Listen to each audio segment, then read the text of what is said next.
వంట రాని వాళ్ళు కూడా ఈజీగా పెట్టుకునే మామిడికాయ ఇన్స్టెంట్ నిల్వ పచ్చడి. చూస్తుంటేనే నోట్లో నీళ్ళూరుతుంది కదా!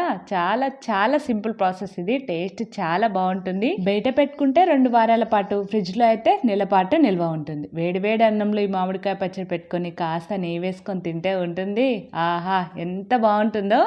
దీనికోసం తడి లేకుండా తుడుచుకున్న 2 మామిడికాయలని ఈ విధంగా చిన్న ముక్కలా కట్ చేసుకొని పక్కకు పెట్టుకోండి. ఇప్పుడు ఒక కడాయిలోకి నూనె, ఆవాలు, జీలకర్రను వేసుకొని ఫ్రై అయిన తర్వాత కచ్చాపచ్చ దంచుకున్న వెల్లుల్లి కూడా వేసుకొని ఫ్రై చేసుకోవాలి. ఇప్పుడు అందులోకి ఎండుమిర్చి, కరివేపాకు కూడా వేసుకొని ఫ్రై అయిన తర్వాత స్టవ్ ఆఫ్ చేసుకొని వేడిగా ఉన్నప్పుడే కొద్దిగా ఇంగువ, కట్ చేసుకున్న మామిడికాయ ముక్కలు, అందులోకి కారం, మెంతి పొడి, అలాగే కొద్దిగా ఆవపిండిని కూడా వేసుకోండి. రుచికి తగినంతగా ఉప్పును వేసుకొని ఒకసారి అంతా బాగా కలుపుకోండి. ఆయిల్ సరిపోకుంటే మరి కొద్దిగా నూనెను వేడి చేసుకొని ఇందులోకి వేసుకొని కలుపుకోండి. ఇప్పుడు టేస్ట్ చూసుకొని ఉప్పు కారం సరిపోకుంటే మరికొద్దిగా వేసుకొని కలుపుకొని 24 గంటల పాటు ఊరనివ్వాలి. అంతే, ఇన్స్టెంట్ మామిడికాయ చట్నీ రెడీ.